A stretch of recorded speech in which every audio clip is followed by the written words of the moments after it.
Welcome to our series finale of Ramayana. In popular culture, people think that Ravan treated women very well. Nothing could be further from the truth. There were hundreds of women that he had abducted. He was very proud of that. Vibhishan told Ravan in open court, what you're doing is wrong. And then Vibhishan left and he went to meet Ram. The challenge in front of them was how to cross the ocean. He asked to construct the Setu. So this was not a floating bridge. They were going to fill up the sea with big boulders and tree trunks. By the way, this Setu is called Nal Setu, not Ram Setu. Ravan was more interested in playing dirty tricks rather than preparing for battle. He called Vidyut Jivva and instructed him to make a replica of Ram's head. And then Ravan went to meet Sita. He told her cheerfully, "Your dear husband is dead." It was time to charge onto the gates of Lanka.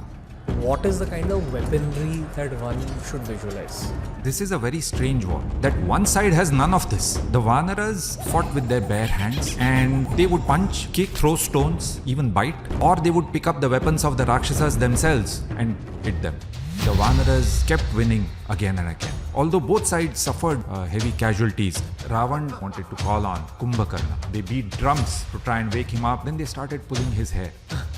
He got up and he was famished. They had brought meat for him to eat, pig, buffalo, deer. Pig, buffalo and deer meat. As well as big jars of blood. That was his food. After months of longing, finally they had seen each other. Their faces lit up with joy. But then Ram's expression changed and he said to her, "Oh lady, you should know that I did not fight the war for your sake. Now there is a doubt about your character and I can't even bear to look at you. What sort of a man would take back a woman who has spent some time in someone else's house?"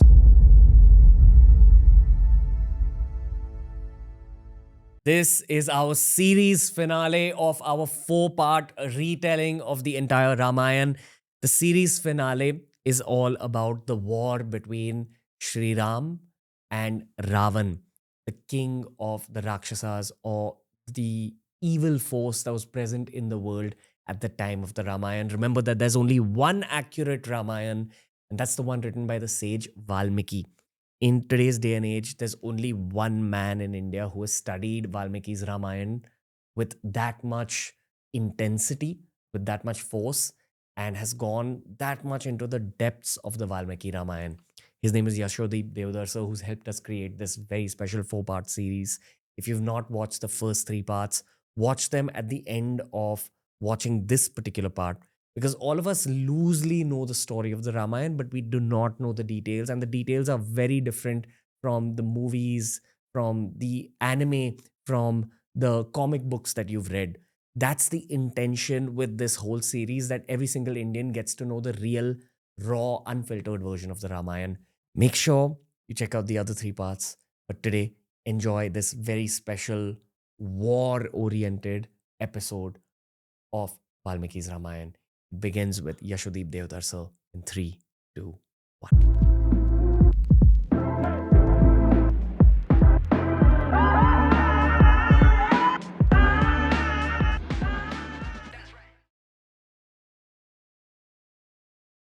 Welcome back, Yashodeep sir.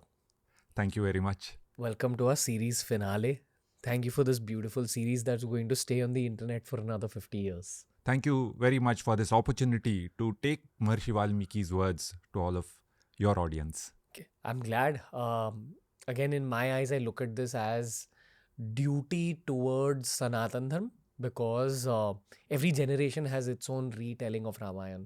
For me, it wasn't even Ramanand Sagar's Ramayana, it was the anime. That's how I visualized the Ramayana. And I'm hoping that this podcast series is kind of a cornerstone for many people's visualization, and definitely they should eventually find your series that you created on your channel. But this has been a beautiful experience until now, like very, very educative. Thank you. So welcome back to the studio. This is the series finale. Yes. Before I let you continue with the story, let's do a tiny recap of where we left off and then have an additional question after that. Okay. So where did we leave off?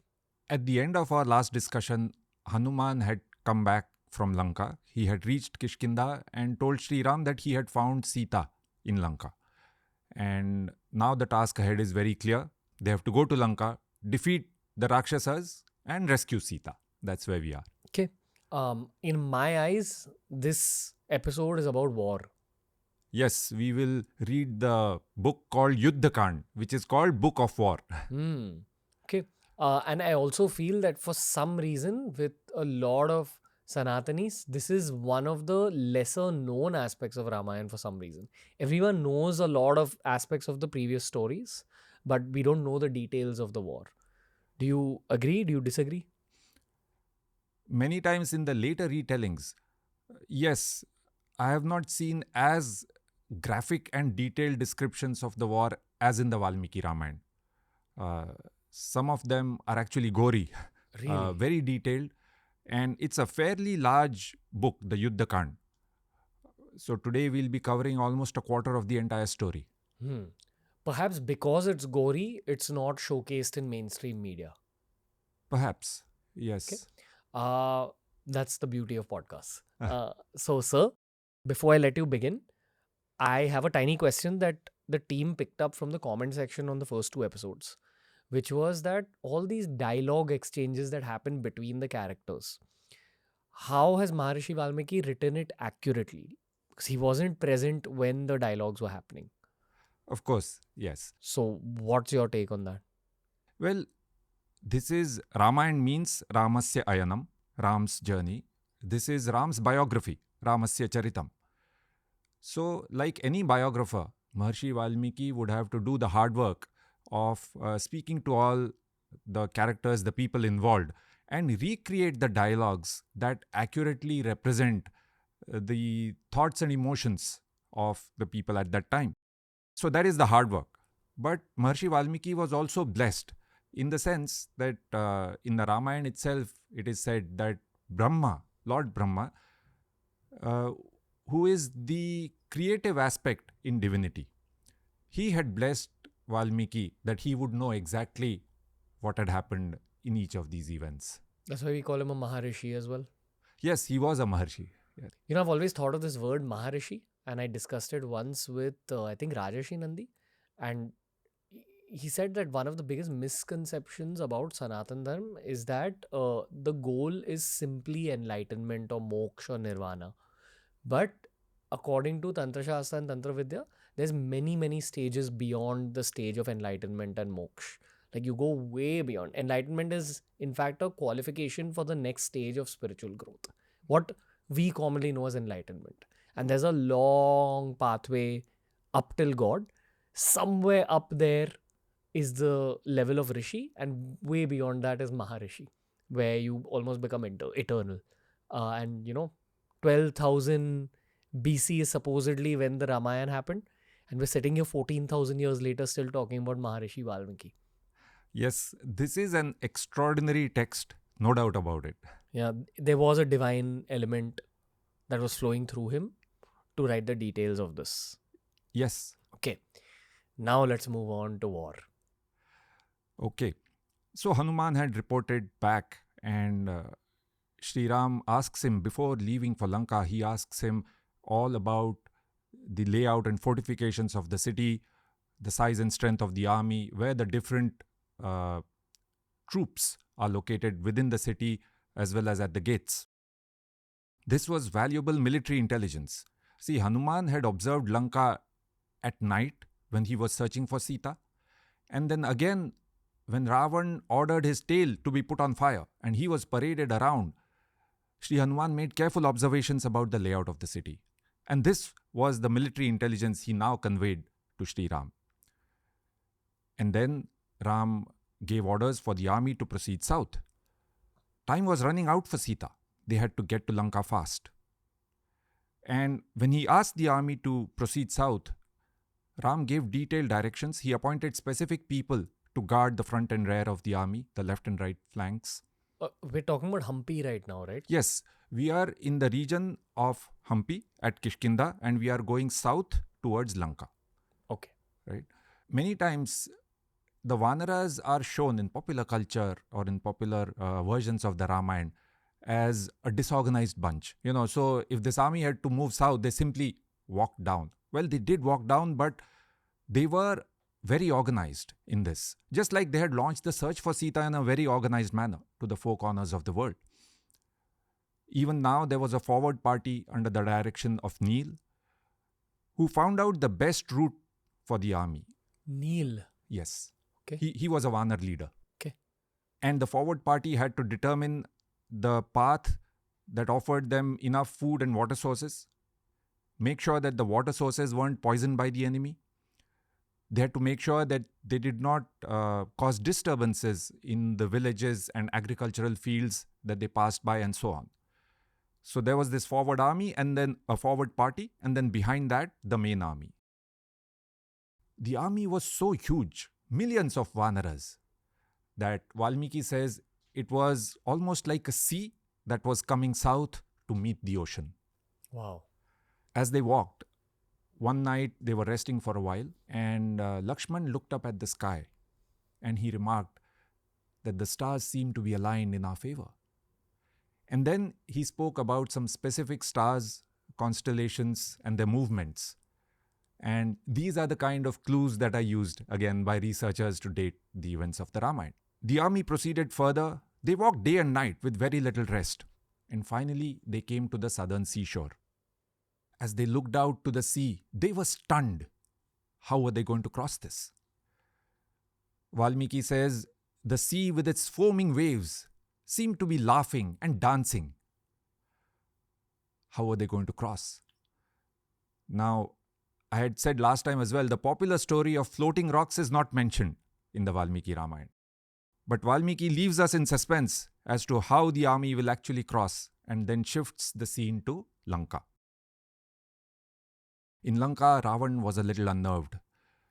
Hanuman had caused great damage in the city. He had killed many Rakshasas when he set fire to Lanka, remember? And now he had heard that an army was marching towards Lanka. Ravan's younger brother Vibhishan was telling him to let Sita go and to avoid war. He told Ravan, why this war at all? Ram has not done anything wrong. It was Khar who attacked Ram, and Ram acted in self-defense. How can you blame him for that? This is the Shurpanakha chapter. Yes. So it started with Shurpanakha. Shurpanakha asked Khar to attack Ram. Khar attacked and got himself killed, and Ram wiped out all the Rakshas forces at Janasthan. Now, interestingly, in these discussions, we often go back and say, oh, the Shurpanakha incident, like you just asked me. But no one mentions Shurpanakha in this incident. Between Vibhishan and Ravan, they are only talking about what Ram did to Khar and the Rakshas forces. And that is why Ravan wants to take revenge. His primary goal is not to take revenge for what happened to Shurpanakha. Sometimes we think that that was his primary goal. And so he was in some way justified in abducting Sita. But that is totally incorrect. So Ravan then called a meeting of all his senior-most leaders to discuss this matter. An army was coming towards them, and he wanted to get their thoughts on this. I want to show you a short video to see what is the quality of discussion that is going on in Ravan's court. Gotcha. Addressing a packed court, Ravan said, "There is one matter I wish to discuss with all of you. I would have done it sooner, but Kumbhakarna was not available, therefore the slight delay. I have brought Sita, Ram's wife, from Dandakaranya. No other woman is as beautiful and charming as her. Oh, that gorgeous face, that slender waist, and those hips. Tanumadhya Prithushroni Sharadindu Nibhanana. My lust for her is driving me crazy. But Samena Shayyam Arodhum Ichchati. She refuses to climb into my bed. And Ram is reportedly on his way to Lanka with an army of Vanaras. Please suggest what we should do now so that Sita remains with me." Upon hearing this, Ravan's younger brother Kumbhakarna said, "What you have done is not right. You should have consulted us before. But never mind. I will still support you. I will send off Ram to meet the Lord of Death, and Sita will be yours forever. My brother, enjoy life. Mahaparshva then spoke up. He did not think a woman's consent or otherwise mattered in any way. He made this shocking suggestion. A man is a fool if he finds a drink and does not drink it. Balat kukkutavrittena pravartasva mahabala akramya sitam vai tam bhungshva charamasva cha. O Lord, just force yourself on Sita as a rooster forces itself on a hen. Assault her again and again. Devour her and enjoy her. This is shocking. How could they say such things? Yes, Ravan's ideas on how women should be treated were shared by those he had collected around himself. Ravan liked what Mahaparshva said, but replied, "Let me tell you about an incident that happened a while back. I once crossed paths with the gorgeous Punjika Sthala. Afraid of me, she was trying to sneak away. But sa prasahya maya bhukta krita vivasana tatah. I got hold of her, stripped her, and ravished her. Afterwards, she looked like a trampled lotus. Lolita nalini yatha.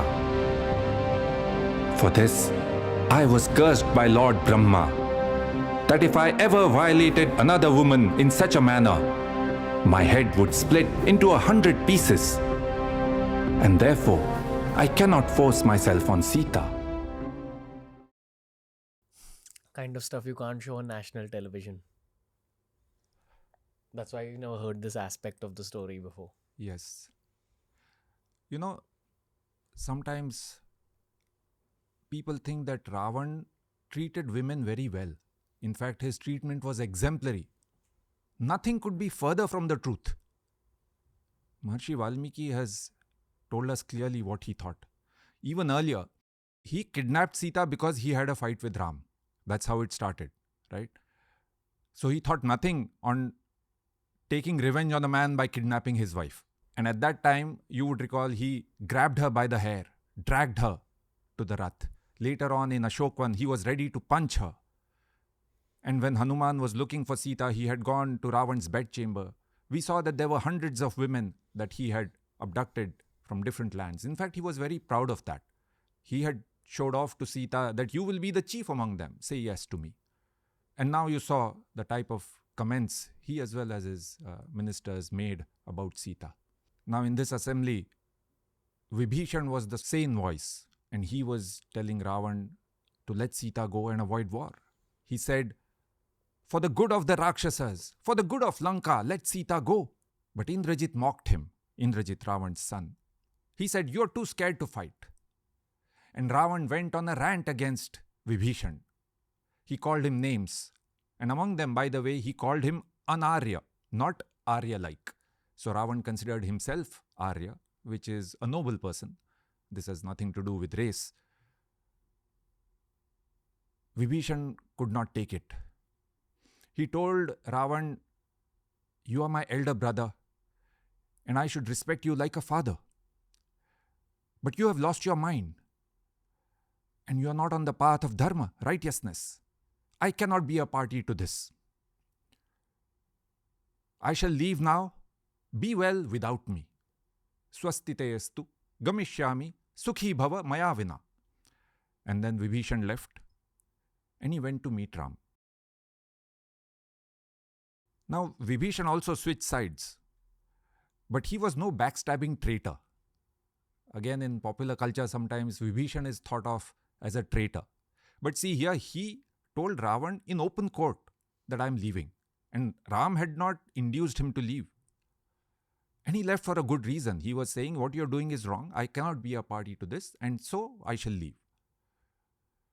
Vibhishan went to meet Ram, and he sent a message that he was seeking refuge from Ram, and he would like to join them.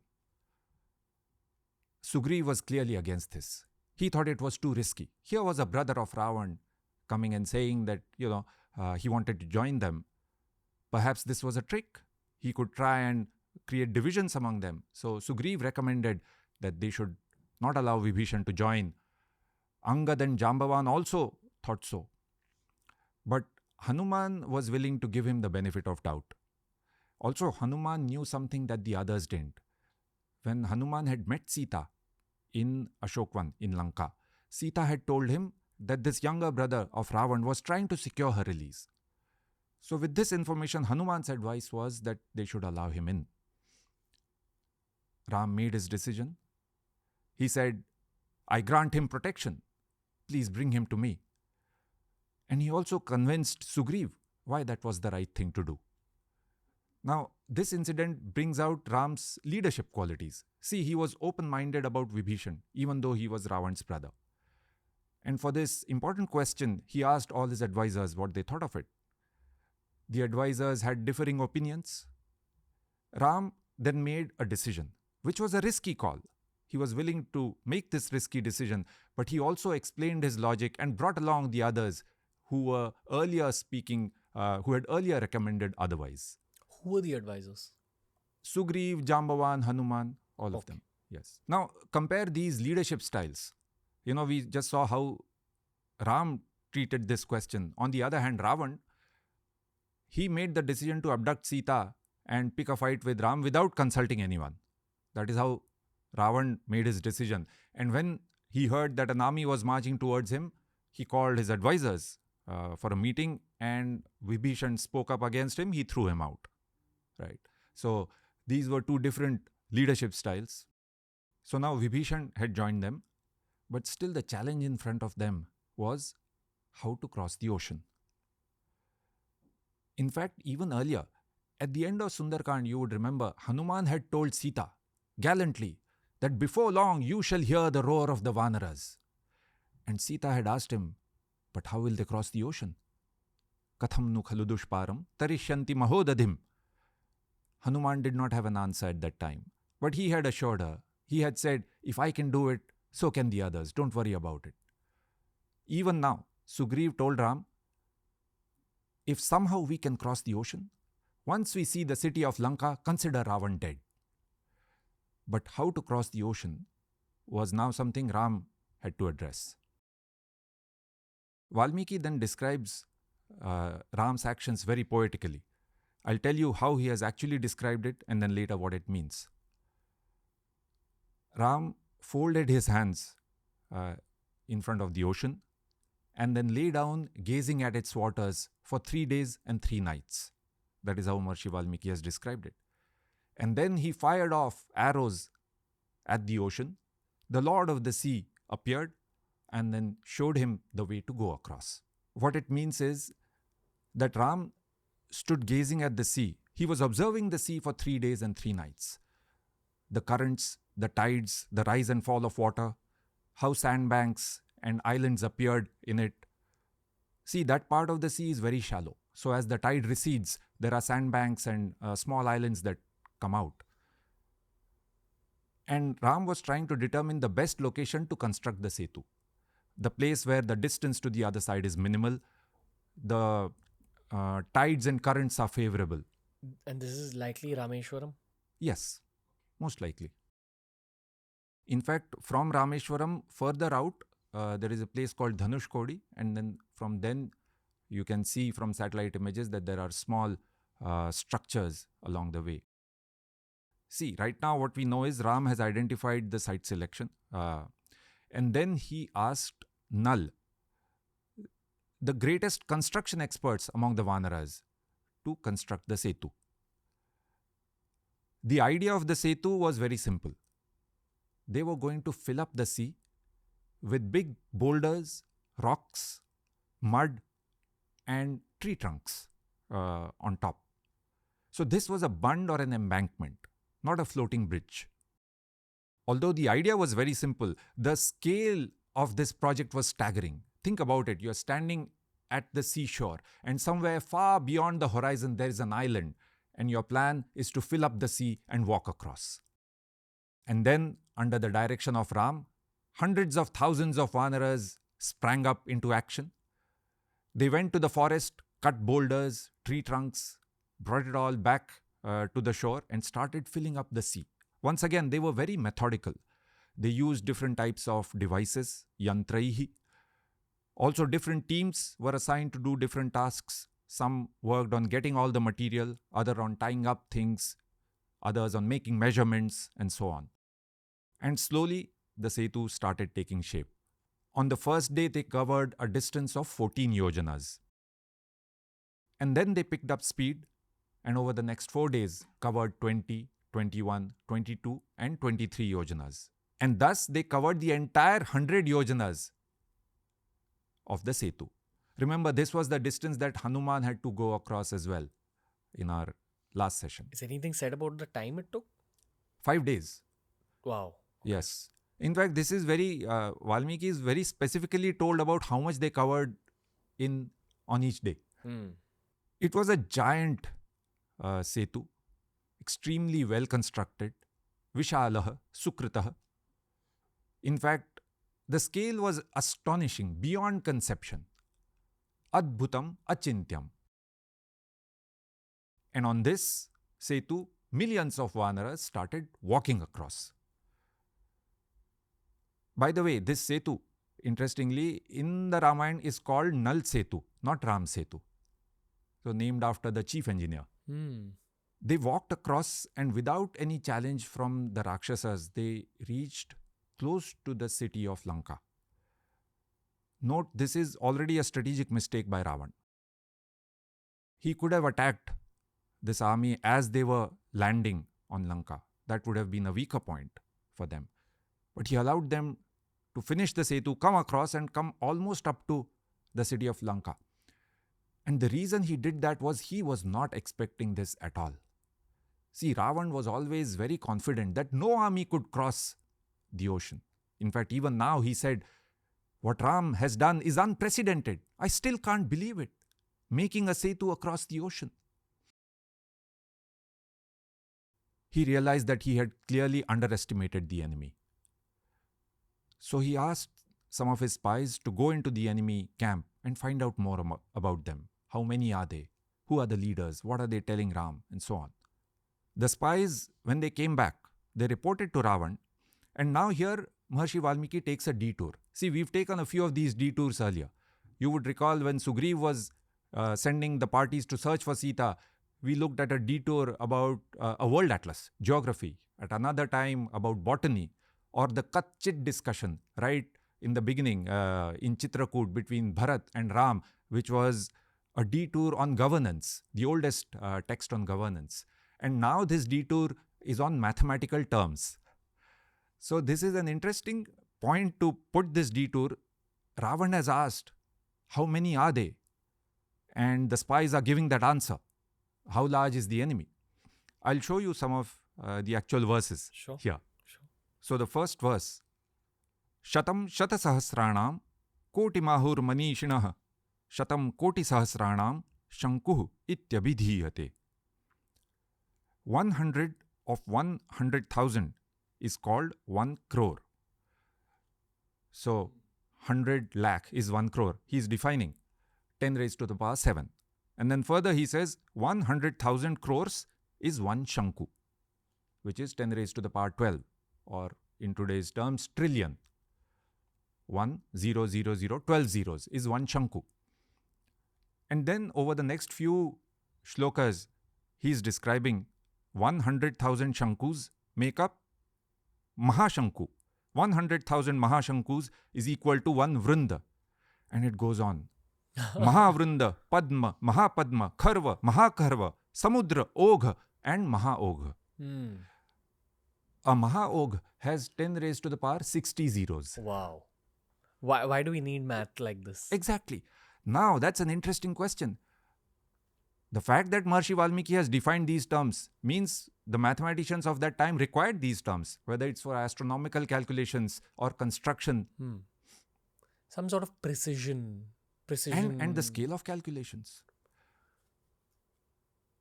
Also, clearly this is an exaggeration.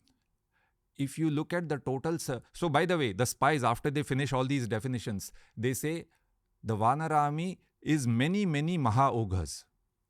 right? More than 10 raised to the power 60. This is clearly an exaggeration because if you look at the total surface area of the earth and you assume that, let's say, one Vanar needs even 1 square foot, then so many Vanaras cannot fit on the earth. Not only the earth, they cannot fit even if you pack them on all the planets of the solar system. Or even 1 trillion earths are not enough. So clearly this is an exaggeration.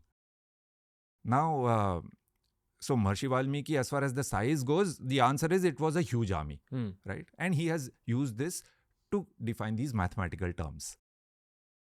So this huge army was at Ravan's doorstep. But he was more interested in playing dirty tricks and intrigue rather than preparing for battle. He came up with a plan to deceive Sita and get her to submit to him. He called the Rakshas Vidyujjivva and instructed him to make a lifelike replica of Ram's head. Vidyujjivva was an expert in this and he made a very realistic model. And then Ravan went to meet Sita.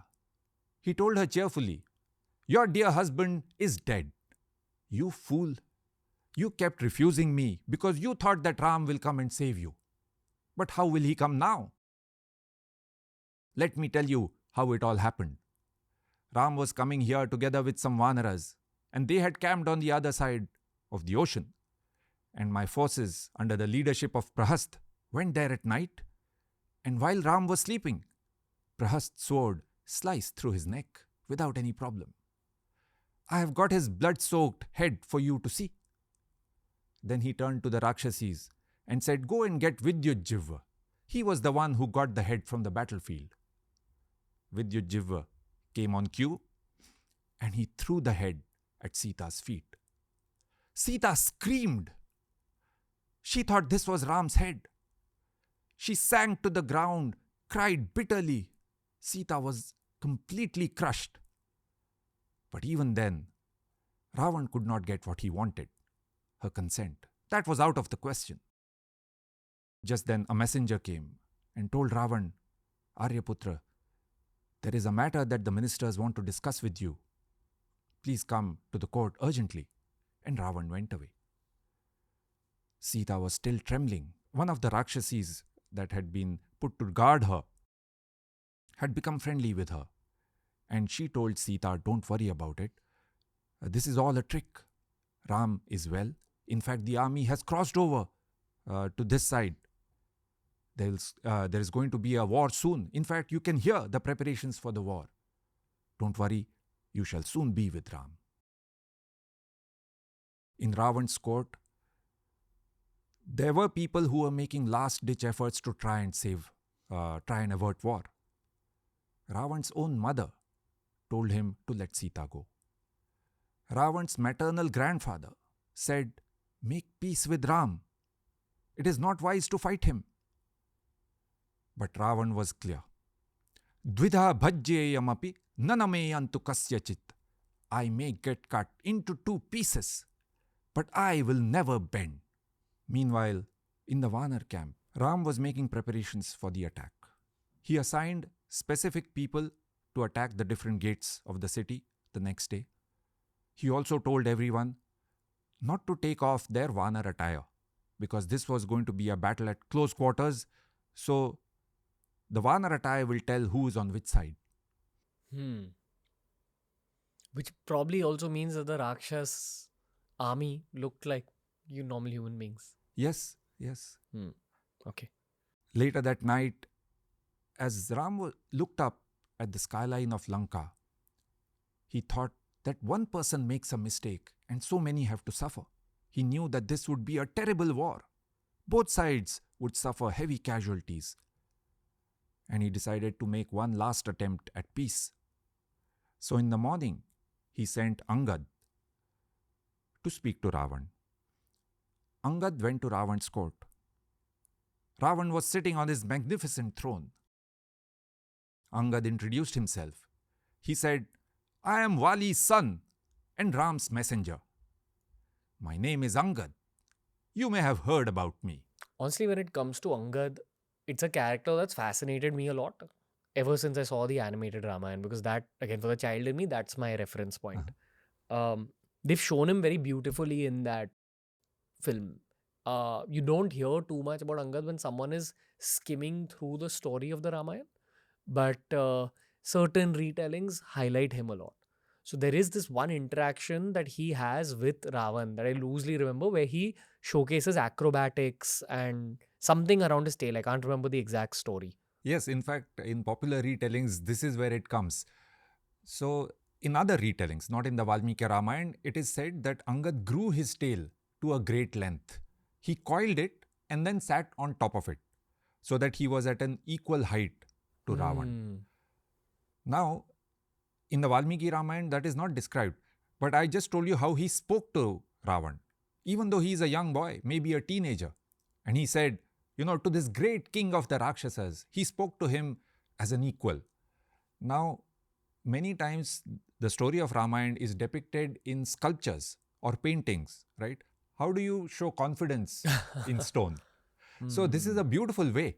The coiled tail and raising himself at a height, a beautiful way to depict that Angad spoke to him with confidence. So many of the other retellings, they are true to the spirit of the Valmiki Ramayana, even though they may be telling the story differently.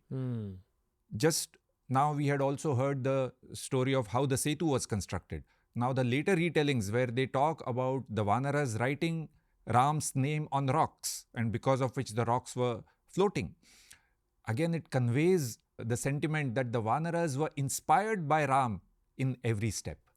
So once we understand the Valmiki Ramayana, we can actually understand and appreciate the other versions as well, even though they are telling the story in a different way. And then he gave Ram's message to Ravan. You vile Rakshas!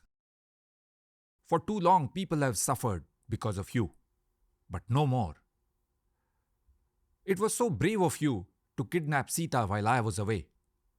Well, now is the time to show your bravery once again. But this time on the battlefield. Come out and fight with me.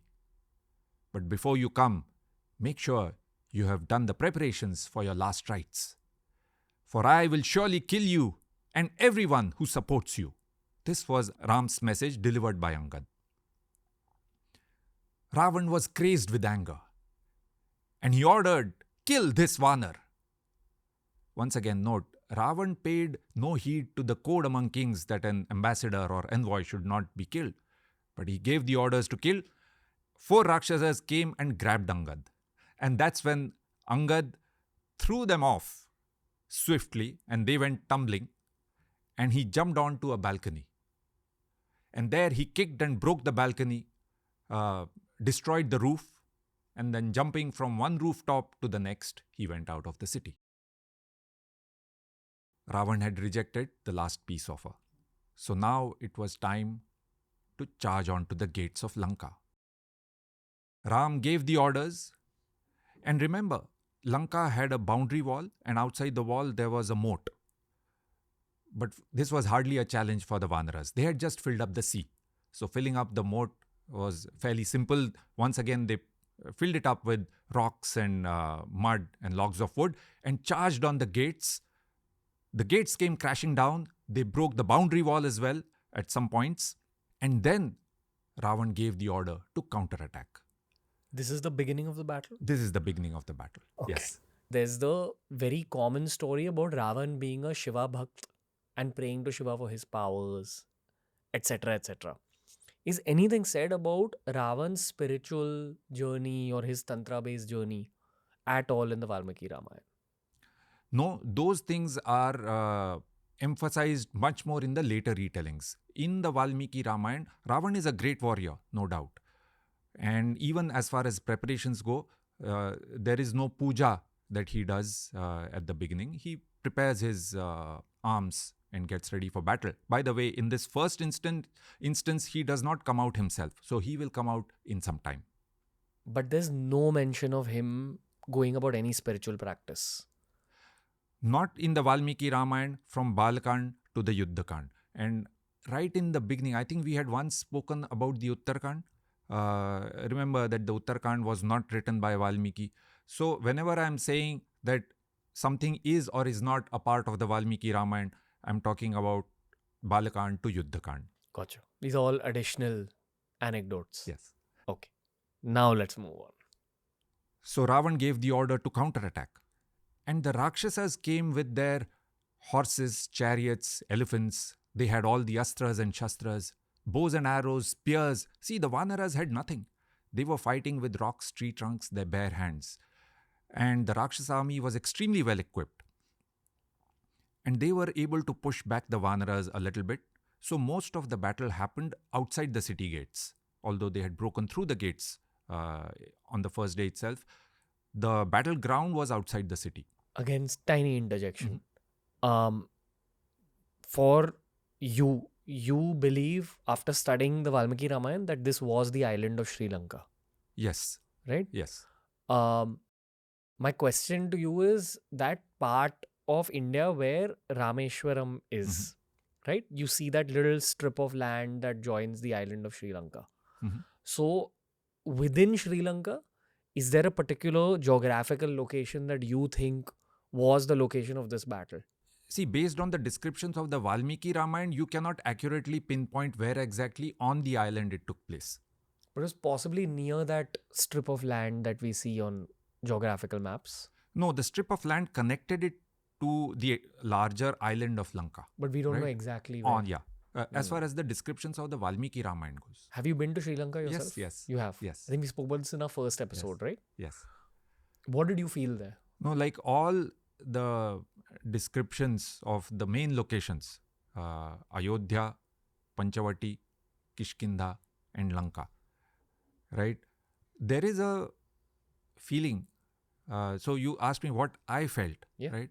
In all these locations, there is a special feeling that these locations have been witness to what Shri Ram, Lakshman, Sita, and Hanuman did. So it's a special feeling.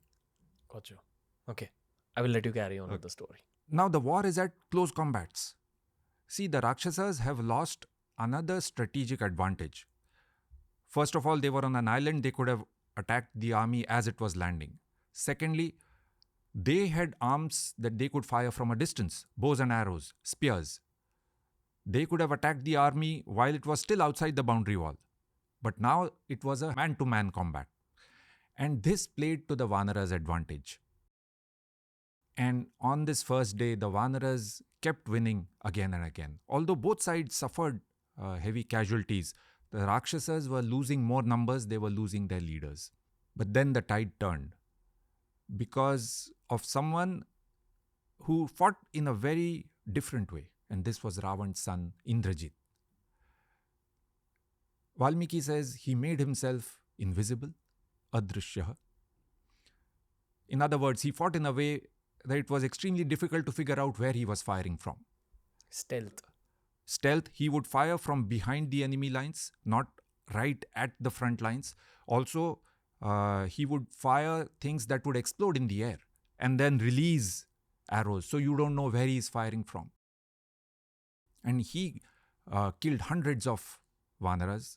He caused great destruction in the Vanara army. And then he targeted Ram and Lakshman. Soon they were bleeding heavily. His arrows were laced with poison, so they couldn't even react. And then Ram and Lakshman collapsed on the ground, unconscious. And Indrajit incorrectly thought that his job was done, and he went back into the city. He went and reported to Ravan that he had killed Ram and Lakshman. Ravan got up, hugged his son, and thought that the war was over on the very first day. Outside, the Vanaras made a protective circle around Ram and Lakshman. They were only unconscious, not dead. Ram regained consciousness after some time, but he was grievously injured. Sugriv asked Sushena, who was the medical expert among the Vanaras, whether they should take back Ram and Lakshman to Kishkinda to recover. But Sushen said that they had to quickly administer 2 herbs, Sanjeevani and Vishalyakarni, to Ram and Lakshman.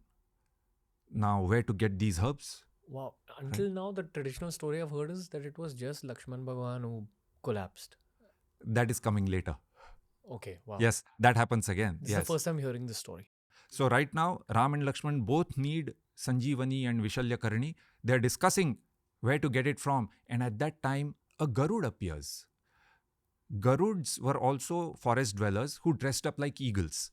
So we have seen forest dwellers who dressed up like monkeys or bears or vultures. This one dressed up like an eagle. He came and he took out the arrows from Ram and Lakshman's bodies, nursed their wounds, and they recovered. And Ram asked him, "Who are you?" And all he said was, "I'm your friend, O Kakutstha. These Rakshasas don't fight fair. Be careful." So, you see, people not associated with the war also, like this Garud, were rooting for Ram. And the Garud himself said, "I heard that you were in trouble, so I came to help you." We saw this earlier as well. King Guha in Shringaverpur, he was ready to lay down his life for Ram, even though he had not asked for it. Or Jatayu, who gave up his life trying to protect Sita. So, all of these communities and peoples had immense, the Ikshwakus had immense goodwill among them, and they were all rooting for Ram's success. Poetically so, I believe Garud is also Vishnu Bhagwan's Vahan, right? Like Yes. he's the animal associated with Lord Vishnu, Yes. whose avatar is Shri Ram. But anyway. So when Ram and Lakshman recovered, there was a roar among the Vanaras, and Ravan heard that roar in his court. See, he was prematurely celebrating that he had won the war, but when he heard the roar, he realized that something was wrong, and when he found out, he ordered his army to attack once again. The Vanaras were winning. Both sides suffered heavy casualties, but the Vanaras were winning. And then Ravan came out for the first time into the battlefield. By the way, when he came out, interestingly, Vibhishan pointed him out to Ram. And it's interesting that Vibhishan said, "There, in that distance, the towering person under the white chhatra canopy, who's radiant like the sun, that is Ravan." We spoke about Ravan's 10 heads, whether it was a throne or actually he had 10 heads. Now think about it. If he really had 10 heads, 1 in the middle, 5 on one side, 4 on the other, how would Vibhishan have pointed him out? There, that person with the 10 heads, that is Ravan. That's not what Vibhishan said. Ravan laid into the Vanaras. He was causing great destruction, but Ram went and engaged with him. And Ram struck an arrow in Ravan's chest, which hit him like a thunderbolt, and he dropped his bow. Ram's next arrow took off Ravan's crown. And then Ravan went back into the city. He retreated. See, Ravan was a great warrior, but he knew his own limitations. He was not invincible. Even earlier, he did not attack Ram head-on in Panchavati. He took him away, deceiving him, and then abducted Sita. And even now, he realized that he needed to retreat to fight another day.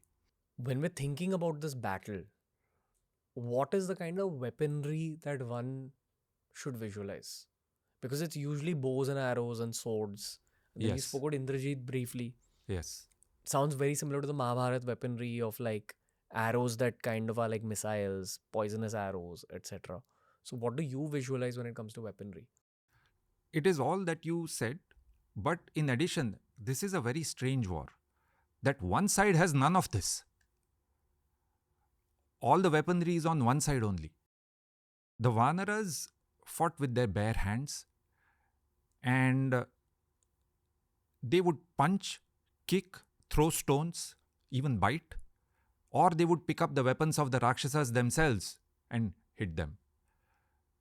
In fact, I want to show you some clips from the battle scene itself for you to visualize this. Okay. Ravan was furious when he learned what had happened. He then sent off Vajradhanshtra to lead the next charge. Vajradhanshtra led his forces out of the southern gate. Here the Vanar army was under the charge of the young Angad.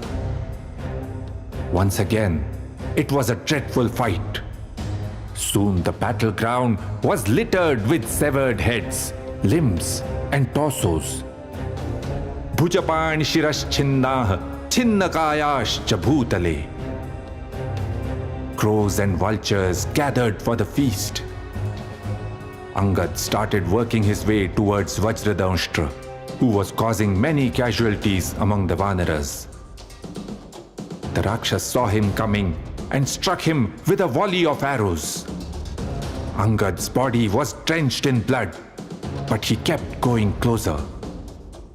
And then Angad threw a large rock at Vajradamshtra's chariot and wrecked it. This forced the Rakshas to fight Angad in a hand-to-hand duel. Just like Hanuman, Angad had forced his adversary off his chariot. Engaging their enemies at close quarters played to the Vanara's advantage. Angad and Vajradamshtra punched and hit each other viciously.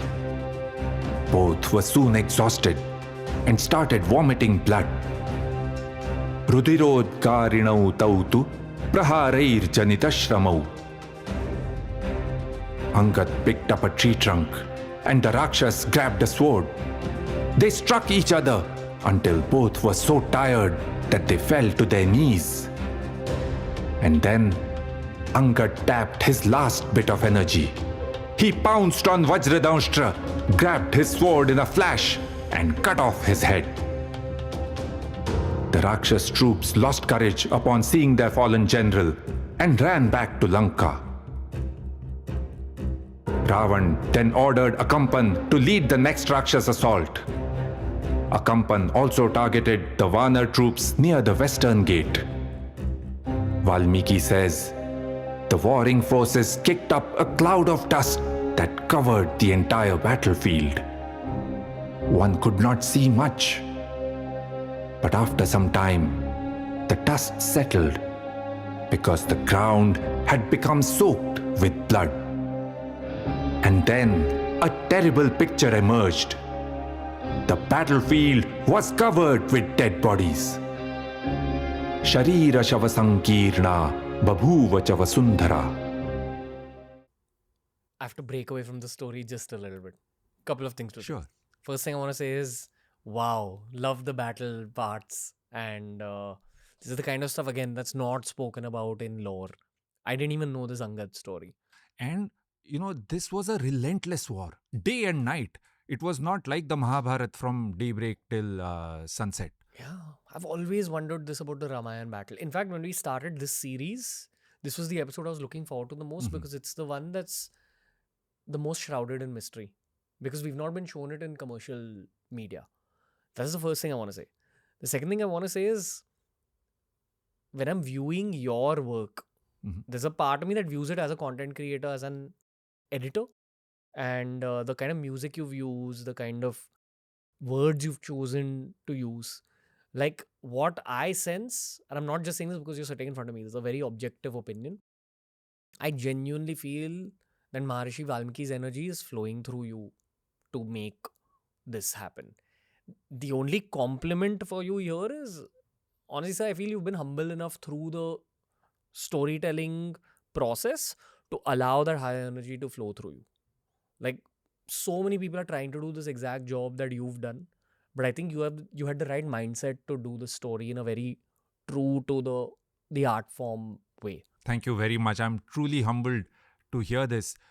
My entire effort has been to make sure I'm conveying what Maharshi Valmiki wants to say and not my interpretation, or, there should be as little of me, and people should find out what is it that is actually said in the Valmiki Ramayana. It's been a very humbling experience for me also to sit in front of you, because at my age, 31, with this kind of glamour around me, one of the challenges has been to, tread carefully along this path and not become arrogant and all that. But when I meet people like you who are doing this kind of work in such a humble way, plus you've had a flourishing business career, all that, you're still this guy. God chose you to say this story for our generation. There's a lot of learnings, even subliminally, beyond just the story. So Thank you so much for saying that. thanks for coming to the studio. And we inaugurated this studio with you and my mother. So I'm glad. Yes, the first episode we did. Yeah. Yeah. Please go on now. Pardon this short tangent. Not at all. So we saw that the Vanaras were winning. even though they had no arms. In fact, they were doing this repeatedly. They would force the Rakshasas off their chariot by breaking it, force them into a hand-to-hand duel, and then finish them off. Ravan realized he had to do something different. Even he had stepped out but retreated. And as he considered his options, he realized that there was one person he wanted to call on, and that was Kumbhakarna, his brother. If only he could wake him up. See, Kumbhakarna suffered from a medical condition, an endocrinological disorder, because of which he would sleep for many days at a time. And when he woke up, he was very hungry. And right now he was sleeping. So Ravan's challenge was to wake him up. He sent some people to do this job. And Valmiki's description of how they woke him up is very interesting. So they went into his subterranean palace. And as they went in, Kumbhakarna was sleeping, and his breath, as he exhaled, almost blew them away. So he is described here as a giant. They called out his name, they beat drums to try and wake him up, blasted conches, but none of it worked. Then they started pulling his hair. They hit him with maces. Even that did not wake him up. Finally, the description is they got thousands of elephants to run up and down his body to finally wake him up. Clearly, this is an exaggeration. He stretched himself, yawned, got up, and he was famished. They had brought mounds of meat for him to eat, pig, buffalo, deer. This is mentioned? Yes, yes. Pig, buffalo, and deer meat. Yes. And not just that, he also had a lot of wine to go with that, as well as big jars of blood.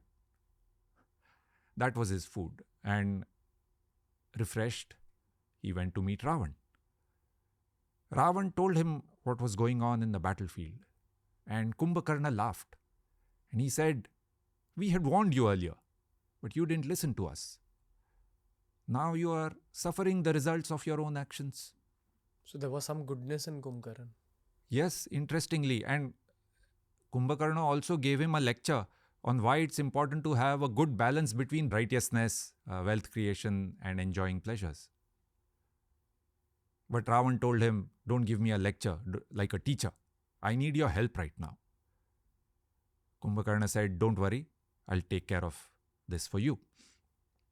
Earlier as well, remember, in the court, when in the showdown with Vibhishan, Kumbhakarna had also been there.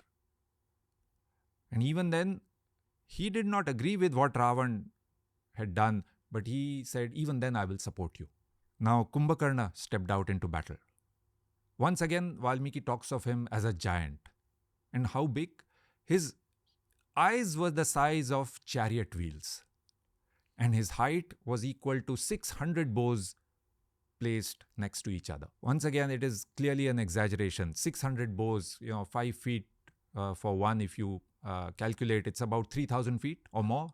That's a kilometer. Some people wonder why we shouldn't take everything that is written in the Valmiki Ramayana exactly as it is. Well, clearly these are exaggerations. A person who is a kilometer tall is not possible. Even if someone were very tall, how would he fit into Ravan's palace? How would Ravan talk to him, and so on? Anyway, Kumbhakarna stepped into the battlefield and he started killing the Vanaras by the hundreds. His weapons of choice were not bows and arrows. He used clubs, maces, things he could hit with, even his fist. And because he was so large, Valmiki says, with just one hit of his club, he would kill 100 Vanaras. Or he would scoop them up with his hand, 10 and 20 at a time, and eat them. In short, Kumbhakarna was causing great damage among the Vanaras, great casualties.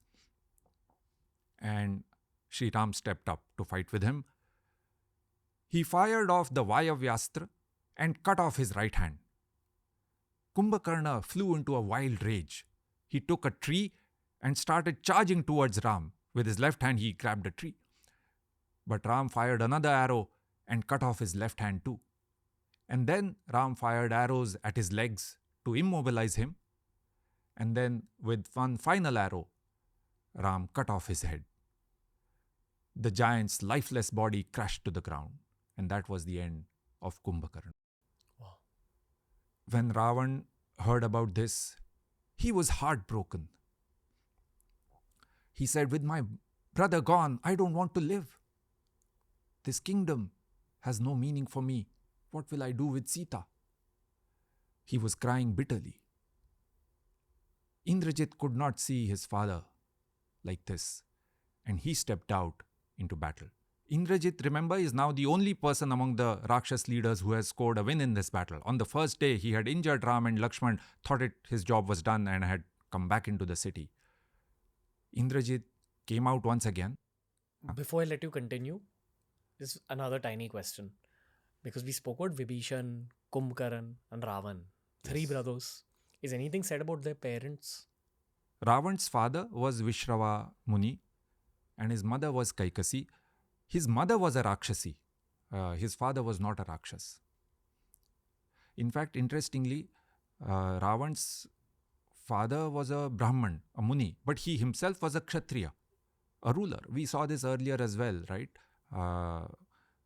Vishwamitra was the son of a ruler.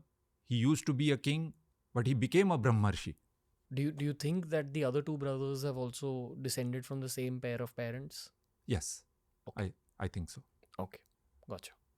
Before I let you move forward, bit of a war-oriented question. Because in my eyes, yes, I knew all the Indrajeet stories, but I always viewed Kumbhakarna as the second most powerful warrior from the side of the Rakshasas. Would you say that it's actually Indrajeet? No, these are the three top warriors: Ravan himself, Indrajit, and Kumbhakarna. Okay. Yes. And what's said about Indrajeet is that he's stealth-oriented and has very advanced weaponry. Yes, Kumbhakarna had immense physical power, and Indrajit had all the smart weapons. Got it. Technically the most sound. Yes. Just little tiny historical Sure, context. sure. If you study all medieval battles of human history, like from the last 1000 years, and I'm pretty sure even before that, the side that wins is always the one that's technically more advanced. And that's the actual edge that one has in warfare. And I've had lots of soldiers on the show. They've also confirmed this theory. That it's always the side with the cannons, the side with the guns, the side with the drones that ends up winning. So this is a huge advantage that the Rakshasas had. And they let it down. They let it go, the advantage, because they could fire from a distance and they didn't engage the Vanaras early enough. And now this was a hand-to-hand combat, a person-to-person combat. And here the Vanaras were winning. Okay. Now I'll let you go on. Yes. So Kumbhakarna was dead and Ravan was heartbroken. Indrajit couldn't see him like this. He came out to fight. And once again, he started killing Vanaras by the hundreds. They didn't even know where he was firing from. Some of the weapons that he fired would explode in the air, and then they would release sharp darts onto the Vanaras. Valmiki says some of the Vanaras tried to look up to see where the attack was coming from, and they were struck in their eyes. Indrajit then turned his attention to Ram and Lakshman. He used the Brahmastra and then showered so many arrows on them that they fell down unconscious. And already a lot of the other Vanar leaders were down. Sugriv, Angad. Once again, Indrajit thought that his job was done and he went back into the city. Vibhishan and Hanuman were the only senior leaders who were relatively unhurt in all this. Everyone else was terribly injured and they were going around tending to the injured soldiers when Vibhishan came across Jambavan. Jambavan had lost a lot of blood. With great difficulty, he told Vibhishan to quickly call Hanuman. And when Hanuman came, Vibhishan told him to get the Sanjeevani herb. So this is a fairly popular scene when Hanuman gets the herb to save the army. Let's watch this in a short video. Hanuman came up to him. Jambavan said, The fate of our army is in your hands now. You must quickly get 4 medicinal herbs: Sanjeevani, Vishalyakarani, Suvarnakarani, and Sandhani. Go to the Himalayas, Himavantam Gantumarhasi. Between Mount Kailash and Mount Rishabh, you will see another peak shining brightly. Many herbs grow on this mountain. There you will find the ones we need. O greatest of Vanaras, now go! Only you can do this. So this is the famous story of Hanuman flying to the Himalayas and bringing back a mountain. Did that really happen? Let us first see how Valmiki has described it, and then we will consider whether the descriptions can be taken literally or not. Valmiki says, Hanuman grew his body to an enormous size. Even the mountain he was standing on got pressed into the earth. And then he took a giant leap into the sky and went off towards the Himalayas. He zipped past mountains, lakes, rivers, and cities. And soon he reached the mountain where the herbs were growing. But he could not find the ones he was looking for. The plants realized that someone was looking for them and made themselves invisible. Vidnyaya arthinam ayantam tato jagmuh adarshanam. And so Hanuman picked up the entire mountain peak with the trees and even the animals and brought it all back to Lanka. Ram, Lakshman, and the injured Vanaras were administered the medicines. Soon they all recovered. Hanuman then quickly went and put the mountain back in its place in the Himalayas. Tamoshadhi Shailam Ninaya Vegad Himavantam. Did Hanuman do this using any yogic powers? Valmiki has not mentioned anything about Hanuman using yogic powers or siddhis. And also consider this. The distance from Lanka to the Himalayas is about 2,500 kilometers. Hanuman is said to have covered this distance 4 times for 2 up and down trips in just a few hours. His flying speed would have to be many hundreds of kilometers per hour. Even if Hanuman had some means of making the journey himself, the mountain would not remain intact at such speeds. Trees get uprooted in hurricanes at much lower wind speeds. By the time Hanuman could have brought the mountain to Lanka, not a single tree would have survived. Most likely, these plants were native to the Himalayan region, but the medicines were also available nearby. Remember, on the first night of the war, the Garud had also brought some such herbs. And when Sugriv had assembled his army, we had heard that the Vanar troops from the Himalayas had brought some medicinal herbs with them. The idea of getting a mountain of herbs could be a way of saying that Hanuman got a very large quantity of these medicines.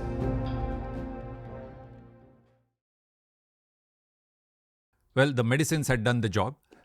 Ram, Lakshman, and the other injured soldiers were feeling much better. And then Sugriv ordered a counterattack. See, like I said before, this was a relentless war, non-stop. This was late at night. They had just recovered. But Sugriv told the Vanaras to charge into the city and set the buildings on fire. Earlier as well, we had seen how in the Sundarkand, Hanuman had set fire to some buildings in Lanka. At that time, the objective was different. He wanted to strike fear in the hearts of the enemy. And so he had put the fire at the residences of the senior-most Rakshas leaders. But this time, Sugriv's objective was to reduce Ravan's ability to fight the war. And so they targeted the storehouses which kept all the tools of war, armor, body armor, bows and arrows, bowstrings, and so on. The Rakshasas were caught by surprise because they were thinking that the enemy soldiers are lying injured and the leaders are dead, the Vanar troops stormed into the city, set the buildings on fire. There was chaos in the street. Men and women running around, even elephants and horses. And then just as quickly as they had come, the Vanar troops came back, retreated to their positions outside the city. When Ravan heard about this, he was livid. And he once again turned to Indrajeet and said, "Do something. Kill those two brothers, Ram and Lakshman." Indrajeet came out once again. This time when he came out, he put something on fire which created a lot of smoke. So the entire battlefield was covered by a thick fog. And through this fog, he started firing off his arrows. And he was changing his location all the time, so nobody could see where he would fire from. And he was killing hundreds of Vanaras like this. And then suddenly he retreated back into the city. And he came out of another gate, this time the western gate of the city. And he had with him on the chariot someone that looked like Sita, a lady that looked like Sita. And after he came out, he grabbed that lady by the hair and started hitting her. She cried, "Ram! Ram!" Hanuman saw this from a distance. And he screamed at him, "Stop that!" But Indrajit said, "You may think that killing a woman is not correct. But for me, whatever harms the enemy must be done." And he took his sword and struck the woman, who collapsed to the floor of the chariot. Indrajit shouted out, "Look, I have killed Sita!" And then he went into the city. Hanuman rushed to report this to Ram. Vibhishan was also there. And he said, "This is a trick. I know Ravan very well. I know Indrajit too. They are trying to keep us preoccupied, throw us off our ground. What could it be?" And suddenly Vibhishan realized what it was. He said, "Indrajit must have gone to the shrine of Nikumbila to do a fire ritual. And if he finishes the ritual, he will become invincible. We must stop him." So Lakshman, Vibhishan, Hanuman and some troops rush to the shrine of Nikumbila, and they get there just in time. For Indrajit comes out without completing what he had started. And now for the first time, Indrajit is out in the open. And Lakshman engages him in a direct battle. Both were extremely skilled warriors. They had all the astras and shastras. They neutralized a lot of the astras that the other fired in midair. But still, many of the arrows found their mark, and both were grievously injured. Valmiki says blood was flowing down their bodies like waterfalls. At one point, Indrajit lost his charioteer. But it's interesting, Valmiki says that he took control of the reins himself and alternated between guiding the horses and firing off bows. So he would guide the horses, leave the reins, fire an arrow, and go back to guiding the horses. So he was a very skilled warrior, but ultimately he was forced off his chariot as well. And then Lakshman loaded the Aindrastra. Aindrastra means Indra's astra onto his bow. He pulled the bowstring all the way to his ears, aimed the arrow at Indrajit's neck, and released it. And in a flash, it was all over. Indrajit was no more. Interestingly, Indrajit means he who had defeated Indra, Lord Indra. He was killed by Indra's astra, Aindrastra. When Ravan heard that his son was no more, he fainted. And when he regained consciousness, he was beside himself with grief. He cried bitterly. And Ravan was not the only one who was grieving. By now, Valmiki says that every family in Lanka had lost someone. Brothers, sons, husbands. And Valmiki devotes an entire chapter, Sarga, to the lament of the Rakshasis. They are crying and lamenting the lost ones. It's interesting who they blame for all this and who they do not blame. Surprisingly, they have nothing to say about Ram. But the two people that they are blaming are Shurpankha and Ravan. The Rakshasis themselves are saying, what was Shurpankha thinking when she lusted for Ram? Clearly she was wrong. And as for Ravan, they said, he is evil-minded and arrogant. If only he had listened to Vibhishan. Now there was no one left to turn to. Ravan knew he had to come out to fight. He was down. He had clearly lost many of the battles in this, but he was not done yet. He would throw himself and whatever he had into one final battle. He asked the Rakshasas to round up everyone, house to house, grihe grihe, who could fight. And then Ravan came out for one final battle. Ravan first caused great destruction among the Vana troops, and then Ram engaged Ravan. Once again, like Indrajeet and Lakshman, both were very capable, both neutralized or brought down the astras in mid-air, but also both were struck, were injured. At one point in time, Ravan also struck Lakshman with a spear. And it is here that Hanuman once again got the Sanjeevani herb only for Lakshman. Right? So the Sanjeevani herb is required 3 times. On the first day when Ram and Lakshman were injured, they talked about Sanjeevani, but then the Garud came. Then the second time we saw in the video, when most of the leaders and many troops were injured, that's when Hanuman got the Sanjeevani. And now, during this time, Ravan had gone back because he had lost his horses. So he went back to get a fresh chariot. And when Ravan came back into the battlefield, Ram and Ravan engaged once again. Both fought for a long time, for hours. And once again, suddenly, Ravan's charioteer turned the chariot back into the city. Ravan lashed out at him. He said, "You fool! Why did you do that?" The charioteer said, "My lord, the horses are tired and so are you. I think we should take some rest." While Ram was waiting for Ravan to come back, he thought of Agastya Muni. The great Muni had taught him the Aditya Hridaya Stotra, a prayer that helps harness one's energy in battle. And Ram stood facing the sun, recited the prayer, and did Achaman, the ceremonial sipping of water, 3 times. Is the prayer mentioned in the... Yes. It's like a mantra packed into the Ram. Into the narration. Okay, got it. All right, let's watch the video. Yeah. Ravan returned to the battle scene for the 3rd time. Once more, a ferocious battle ensued between these two great warriors. This was chariot warfare at its best. Sumahat Dvairatham Yuddham. At times, Ram and Ravan charged towards each other. At other times, they tactically retreated, only to attack from a different angle. And they attacked each other relentlessly. It seemed like the sky was entirely covered by arrows flying across. No one had seen a battle like this ever before. Rakshasam Ravanam Chapi, Vanaranam Charaghavam, Pashyatam Vismitakshanam, Sainyam Chitramiva Babhau.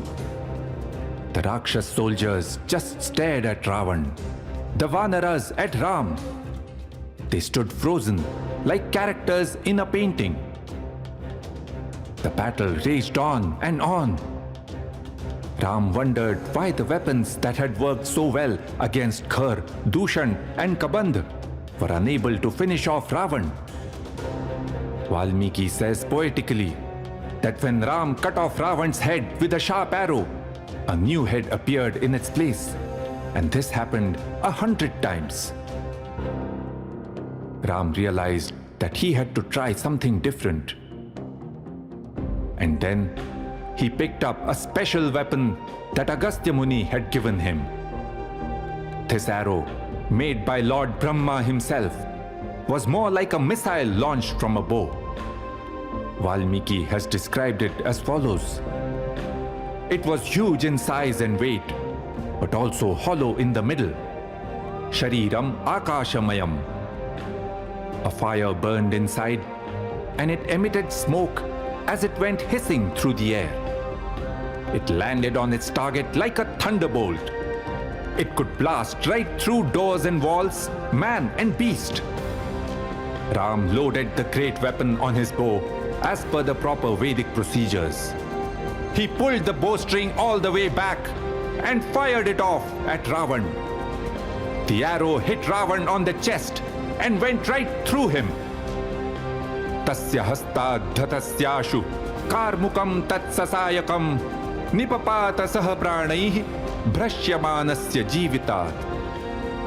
Even as Ravan's bow and arrow slipped from his hand, his life breath also slipped out of him. The king of Rakshasas was dead even before he hit the ground.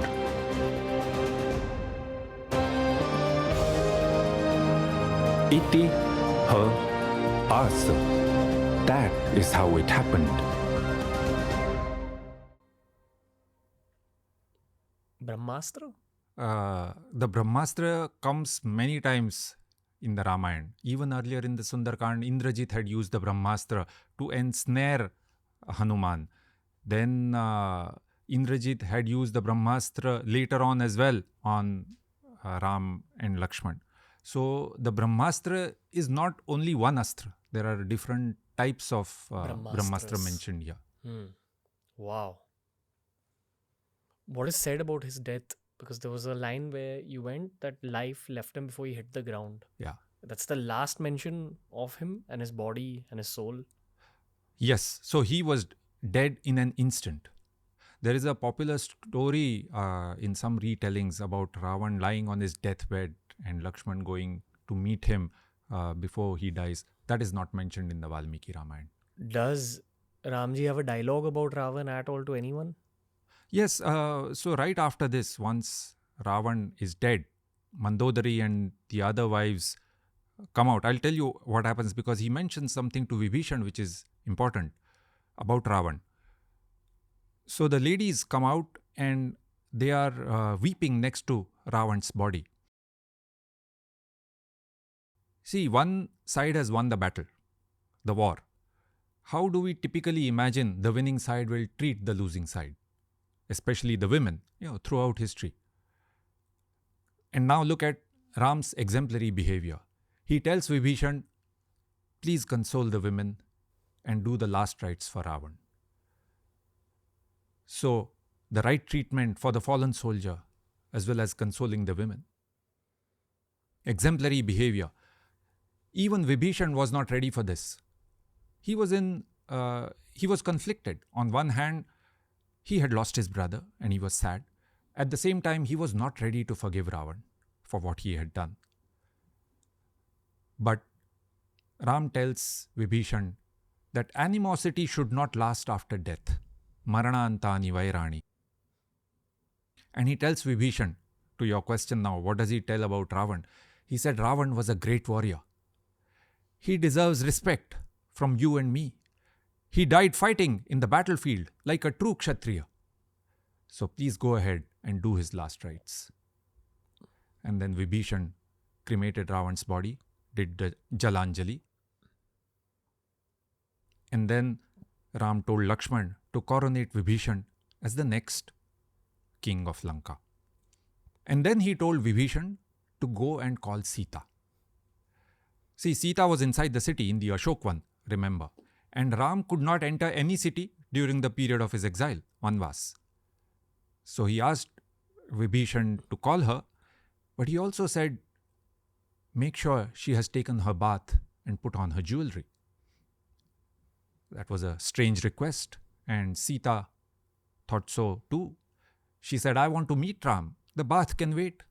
Asnatva drashtum ichchami. But Vibhishan advised that they should follow what Ram had said. And so Sita got ready, and Vibhishan brought Sita to the battlefield in a palki, palanquin, and then told Ram, Sita is here. Ram was thoughtful. He looked down for a moment and then told Vibhishan, please ask Sita to get off the palki and walk up to me. Again, Vibhishan couldn't understand why Ram was asking for this, but he went and told Sita to come towards Ram. At that time, the Vanaras and Rakshasas had begun to gather. It was some sort of a spectacle, and Vibhishan's soldiers were pushing them back. Ram told the soldiers not to push them back. Let them stay. And so when Sita got off the palki, she was embarrassed. Lajjaya. Everyone was looking at her. She walked towards Ram, and then when she looked up, their eyes met. After months of longing, finally they had seen each other. And Maharshi Valmiki says, their faces lit up with joy. But then Ram's expression changed. And he said to her, "O lady, may you be well. You should know that I did not fight the war for your sake. By kidnapping you, Ravan had insulted me and I had to take revenge. I fought this war for the glory of the Ikshvaku dynasty. But now there is a doubt about your character. Prapta charitra sandeha. And I can't even bear to look at you. Surely Ravan would have been attracted to someone as beautiful as you. And what sort of a man would take back a woman who has spent some time in someone else's house? You are free to go and live with whoever you wish to. You can live with Lakshman, Bharat, Shatrughna, or even Sugriv or Vibhishan. It means nothing to me." Sita could not believe what she was hearing. In fact, we have spoken over 4 sessions, many hours. This is completely out of character, right? Based on what we have heard about Shri Ram. If we are reading the Ramayana, when we come to this part, you may flip the pages back and forth to see whether you're reading things correctly. This is so odd. We have seen how Ram was pained by Sita's loss. Again and again, we heard him say, "I cannot live for a moment without Sita. Yam vina notsahe muhurtam api jeevitam." My life is meaningless without Sita. We heard this at Panchavati when she was kidnapped. Afterwards in Pampa, Ram talked about his longing for Sita. And Ram had also said, "If I can be with Sita, I will not wish for anything else in the world, not even Ayodhya. Sprihayeyam na Ayodhyayai." Sita cried. She could not understand why Ram was saying this. And she said, "What you say is totally unfair, inappropriate. How come you are thinking like an ordinary person? I did not come here by choice. Ravan forcibly brought me. Now what is my fault in all this? And if that's what you felt, you should have told me so earlier. I would have killed myself when Hanuman came to meet me. And then all this effort would have been saved. You put your life at risk unnecessarily. So many of your friends' lives at risk, so many people got killed. It was unnecessary. And if after all these years, if you still do not understand me, then I might as well be dead." She looked to Lakshman and said, "Lakshman, I cannot live with this baseless controversy about my character. Please light a fire and I will walk into it." Note, many months back, Sita had said some harsh and unfair words to Lakshman in Panchavati before she got abducted. And now Ram had said harsh and unfair words to Sita, and Sita was looking for help towards Lakshman. Lakshman could also not understand why Ram was doing this. He knew how Ram felt about Sita, and how could he say such things? He looked at Ram angrily. And then Maharshi Valmiki says, "Savidnyaya manaschandam Ramasya akara suchitam." Ram made a gesture to Lakshman. And then Lakshman understood what was in his mind. Akara suchitam, a gesture. And Lakshman lit a fire. So Ram had indicated to him, "I know what I'm doing. Just go along." It was all an act, those harsh words. Lakshman lit the fire. Sita walked up to it.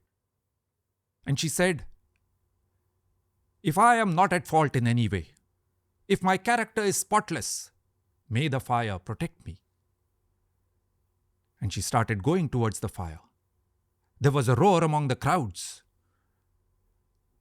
At this point, Maharishi Valmiki says, Sita jumped into the fire. The Devas, Rishis, Gandharvas, Indra, Brahma all came there. Agni Dev brought Sita out of the fire. And then they all spoke to Ram and said, Sita is not at fault in any way. Ravan forcibly brought her. Never again say such hurtful things to her. We have to understand that through the voices of the Devas and Rishis, Valmiki is telling us what the crowd spoke up just as Sita was about to jump into the fire. And when they said, Sita is not at fault in any way, Ram said, I understand Sita very well. I know her very well. And I can never leave her. Na vihatum maya shakya. It is just not possible. Na shakya. We are inseparable, like the sun is inseparable from the sun's rays. You cannot have one without the other. Sita was not at fault. But Ram knew that people would question and gossip about her, and he wanted to make sure that they recognized her as the queen and that they had no question about her. Ram's hurtful words to Sita that we heard were all an act. And this was a carefully crafted situation. If you saw right from the beginning, why did Sita have to put on her jewelry? Because Ram wanted to make sure that when she made her first appearance, people saw her as their soon-to-be queen and not as a destitute woman. Why did he tell the guards not to push back the crowds so that they could hear the hurtful words that he said? And then Sita had to walk up to him and he said those hurtful words when the people spoke up and said, Sita has done nothing wrong. Sita is not to be blamed. And this is exactly the outcome that Shri Ram wanted. And with that, Shri Ram and Sita were united once again. This previous chapter is very important for modern day context. And I was toying with the idea of even bringing this up or not, but I feel every faith in the world has its critics, which often come from other faiths. And of course, every faith in the world also has its set of secular people who just, are more good energy towards other faiths.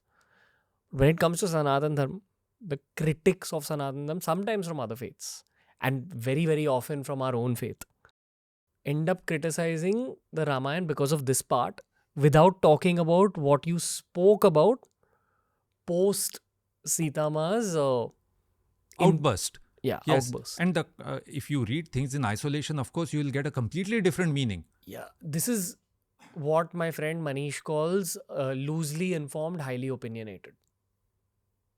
When people criticize the Ramayana in this manner. But instead, hear the whole story. And also, this is kind of the danger with taking the Valmiki Ramayana and creating your own spin on it. And here I'm criticizing all the individuals who added their own spin on it over the last 14,000 years. Was there a need? See, there is a place for retellings. And some of the retellings are, even the authors are saying that this is just a literary work. And I think as long as the retellings are consistent with the spirit of Valmiki Ramayana, we can enjoy them all. Like I said about the coiled tail, why not? A beautiful depiction. We can enjoy that. But if you start reading character traits that are simply not there, like Ravan being very nice to women, we just saw today that is absolutely far from the truth. That is not a retelling, that is a twisting. Yeah, I think it's almost become a bit of a Sanatani flex to show off certain kind of elements of spin-off stories that, hey, did you know that in some stories Ravan is Sita's dad? Like, I've heard things like this. It's been said on the show as well. Now, that's so far from the Valmiki Ramayana. Yes, and that is why the importance of the Valmiki Ramayana, because that is the reference text. See, there are so many versions and people are confused what exactly happened. And for that question, the reference text is the Valmiki Ramayana. More than 1 million people are going to watch these episodes collectively, what we've recorded. This is such an important retelling of the original text for the internet age. Can I interject with one more question Yes, before we please. move forward? Yes. First of all, is the story complete? Is there some stuff left? A little bit. Now they will go back to Ayodhya. But go ahead with your question. The question I have is this element of Shri Ram being God or human. Okay. This is another question that came up a lot in the comment section.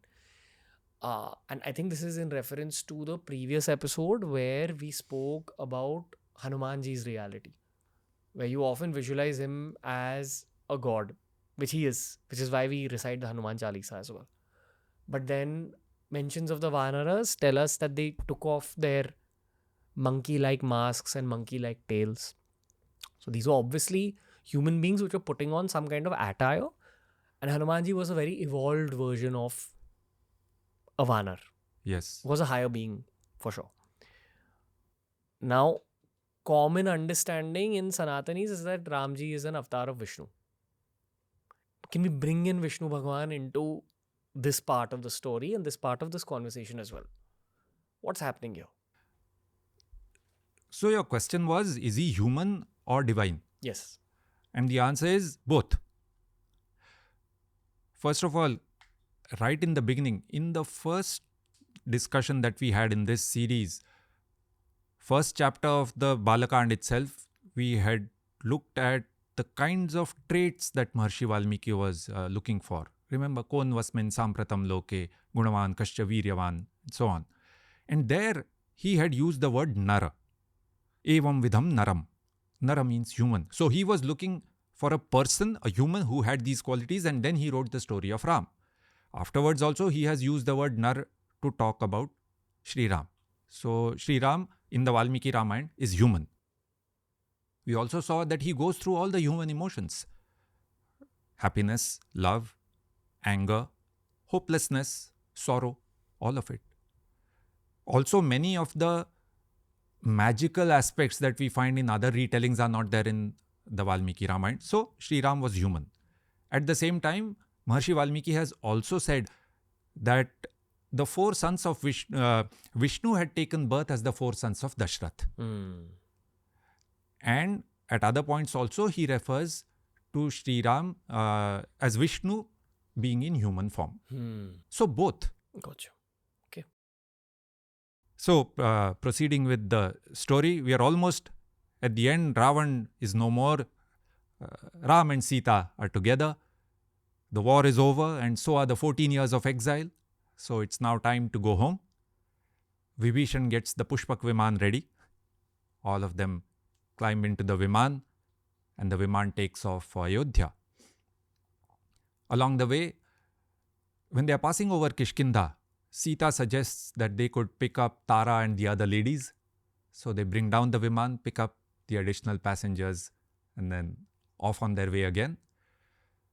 When they come close to Ayodhya, Ram, Lakshman and Sita bow down in reverence to the city. But then instead of arriving straight at Ayodhya, Ram gets the Viman to turn back and land at Bharadwaj Muni's ashram.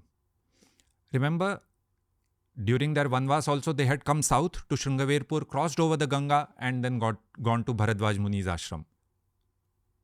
After exchanging some pleasantries, Shri Ram asks Bharadwaj Muni, how are things in Ayodhya? Bharadwaj Muni knows why he is asking that. And he says, my disciples go there often, and I can tell you that Bharat is ruling very well. And he's waiting for you to come back. You had asked me earlier, what happens after the 14 years? So Kaikeyi had asked that Ram should be sent off into Vanvas and Bharat should be made the king, Yuvraj earlier and then the king. What happens after 14 years? At that time, remember in Chitrakoot, Bharat had said that if you don't come back on the very day the 14 years are over, I will kill myself. I'm only ruling in your name. But Ram wanted to find out what Bharat was thinking now, after all these years, about it, before arriving. And he also wanted to know how Bharat was ruling. So he had found that Bharat was ruling very well. So he told Hanuman to go up to Bharat before they arrived, to tell him what all had happened. And then he said, observe Bharat very carefully, his body language and his expressions. And if you feel something is amiss, then let me know before I meet Bharat. The empire held no attraction for Ram, so he was not eagerly looking forward to becoming the king.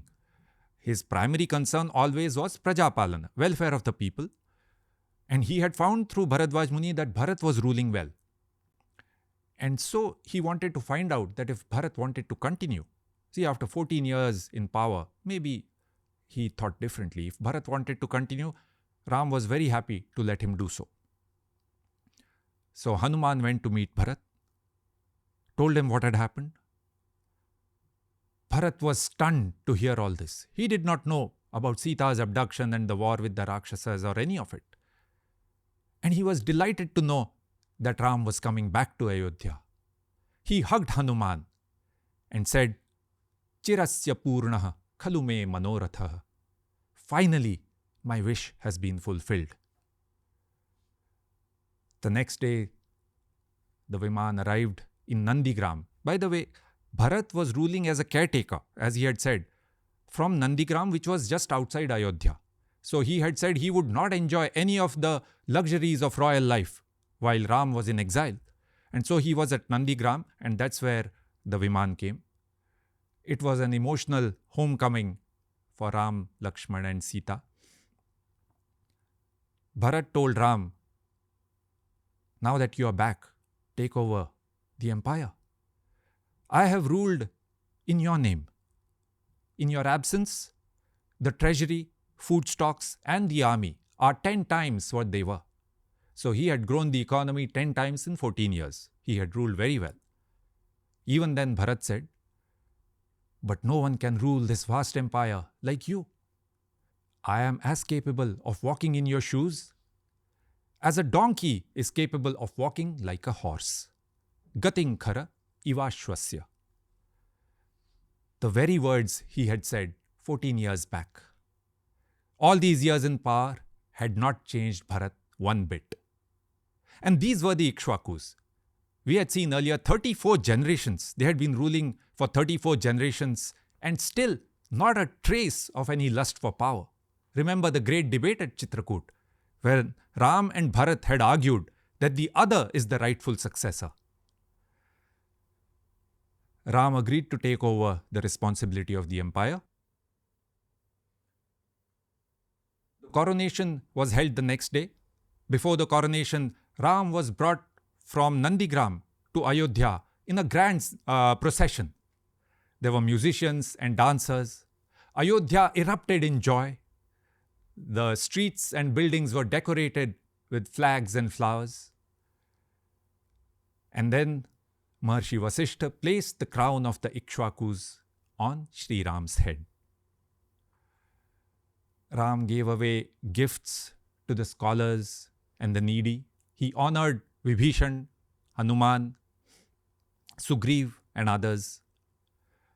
And Sita gave a very special gift, a necklace to a very special person, Hanuman.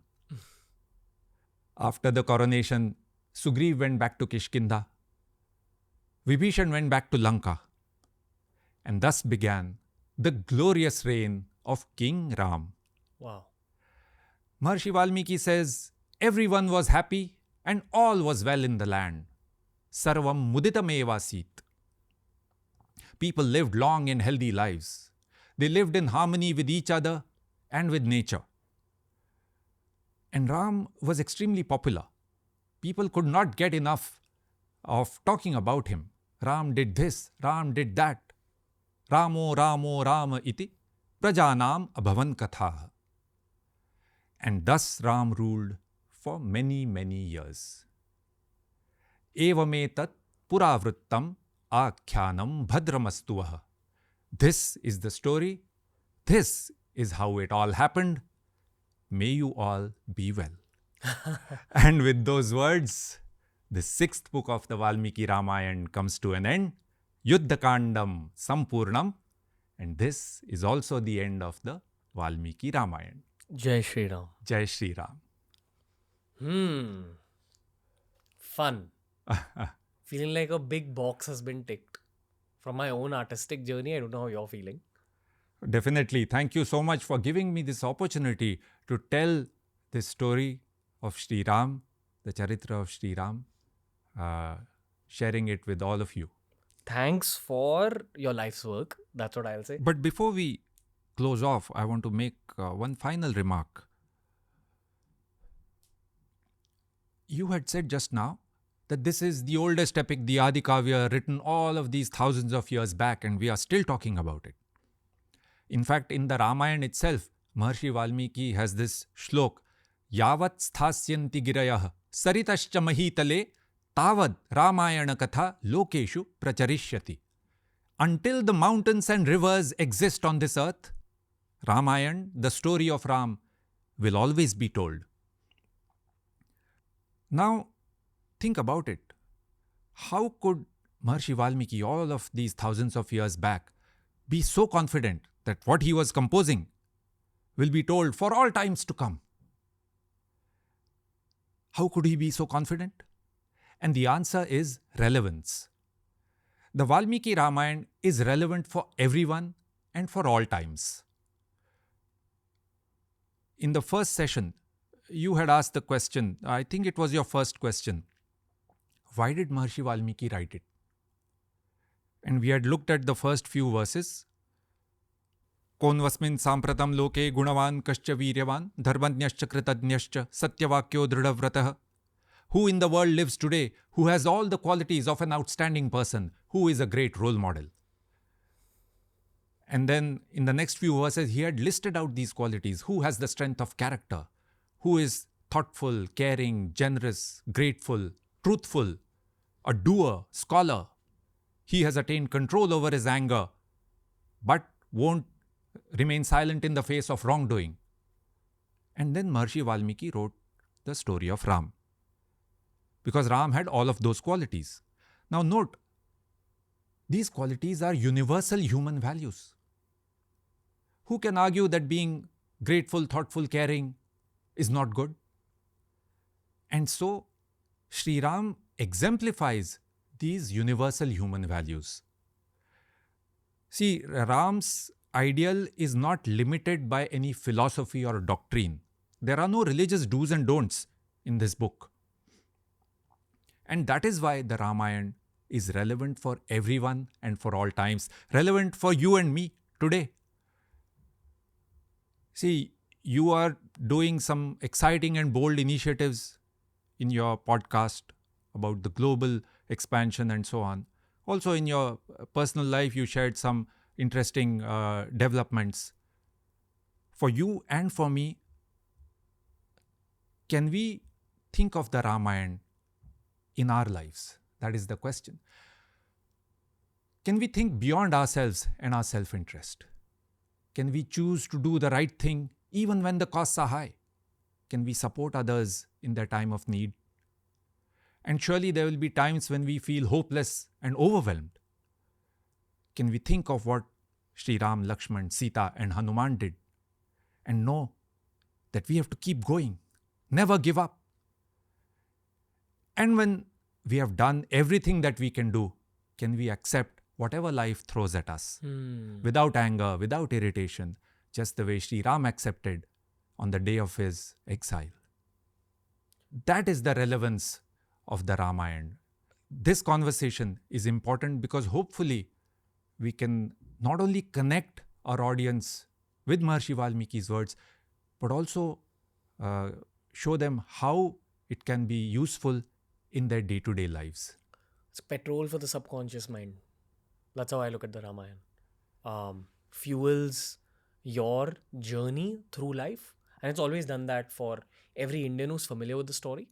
This whole series was created, honestly, primarily for a global audience to expose them to the story of the Ramayana. And there's a lot of people of Indian origin all over the world who wish to hear the story in English and who wish to know the true version of the story.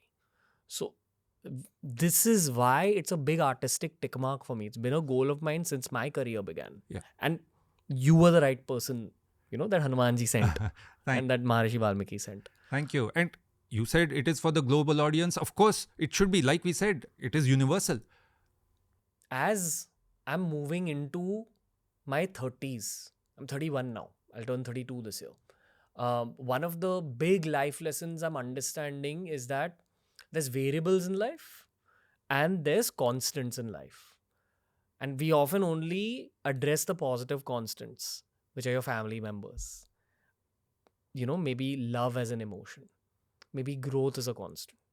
But there's another very big constant that you're not told about when you're growing up, and often you learn it through the course of life.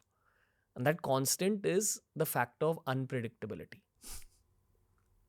It's not a variable. I've understood that life is deeply unpredictable. That's just the nature of being a human being. And this is exactly why you need that short of morals, ethics, guidelines, which you get from the Ramayana. Yes. I think that's what you're going towards as well. That this is a bit of a GPS for life in some ways. Definitely, when we keep an ideal in front of us, we become more like that. Remember, we had spoken about this in our very first discussion before we started the 4-part series. That why should we read this again and again? Because over time, the right actions become our default actions. As we've moved towards this ending note, what I've realized about you is that you've had a very successful business career before you began this journey of studying the Ramayana. And you've told me off camera about all the adventures you've had through your business career. There were some very intense, difficult periods as well. But you just kind of swiftly move past those periods so that you can be here in this room and share the story of the Ramayana with the world. The original, true Maharishi Valmiki Ramayana. Yes, I certainly feel blessed and privileged that I'm able to do the work that I'm doing for the last 6 years. Yeah. What I will end this podcast with is a truth that I've realized while sitting in front of you. You're easily the most humble person that we've had in the seat. And I've not told you this until now, but I genuinely feel that. Like, I've spoken to all sorts of people, never met anyone as humble as you, which is why, I think Shri Ram chose you himself. So, Thank you. thank you for being in this room. Thank you, sir. That was the series finale, ladies and gentlemen. Of course, if you've not checked out the first 3 episodes, do go check them out. We'll link them down below as well. It's been a spiritual purpose within the realms of my professional life to create this exact series at some point. And 10 years into YouTubing, we've finally been able to do an accurate retelling of Valmiki's Ramayana for the 2025 podcast listening audience. Doing the series was almost therapeutic for me in so many ways. Got a glimpse of what Bharat used to be 14,000 years ago, because this is the real history of India that we're not taught in schools.